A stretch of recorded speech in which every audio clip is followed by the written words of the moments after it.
Nice to meet you.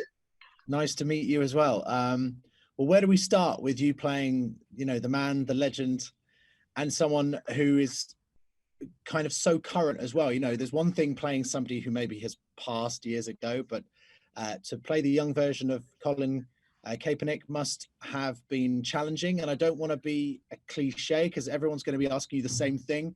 But is it a unique challenge to be someone who has been so relevant in people's lives in the last few years? Everyone's been asking me that question. No, I'm joking. No, right. No. Just for the tape, just say, wow, that's a really interesting question, James. Thanks a lot. Yes. Thank you, James. This was very insightful of you.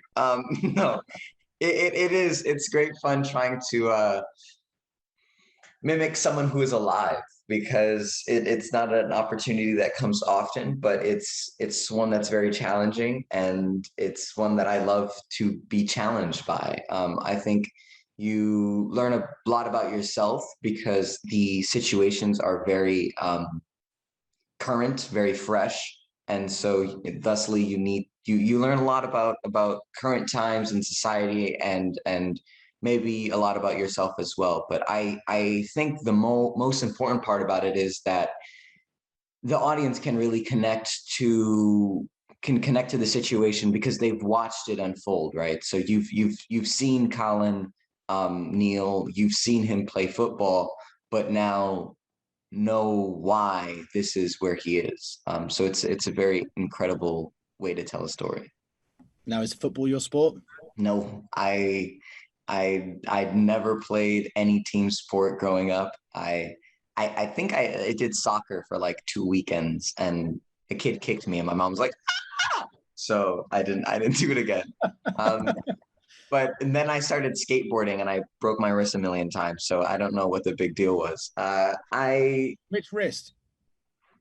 I sprained my left one, and my right one was just, that's a whole nother story. Yeah, that's for another junket, maybe. Yeah. Okay, so I suppose in the audition process, you didn't have to play any sports. It was more about you and getting into character, I guess. What I mean is the athletic aspect they can kind of deal with further down the line. Do you know what I mean? That's not the most important part of being him. No, that was Ava was very, very dedicated to telling the sports story. And so part of the auditioning process was a physicality test to make sure that I could run and I could, I was a little athletic. So in the height of the pandemic in New York City, I went out, I called up my uncles. I was like, hey, do you guys, I know you've been trying to get me to throw a football with you guys. This is your opportunity.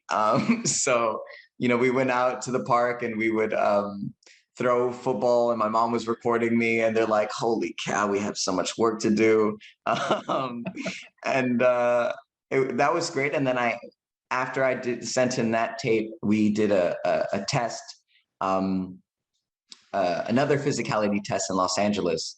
And there I had a football trainer who was, or all three sports. He was, running me through drills, through plays for football, really making sure that I can pitch a ball and trying to help me throw properly. And yeah, the athletic side was very important. Okay. And before I go, I want to get inside your brain for a second. Take me back to the moment where they say action on day one, it's scene one. You've learned all your lines. You've done as much preparation as you can do. What's going through your mind?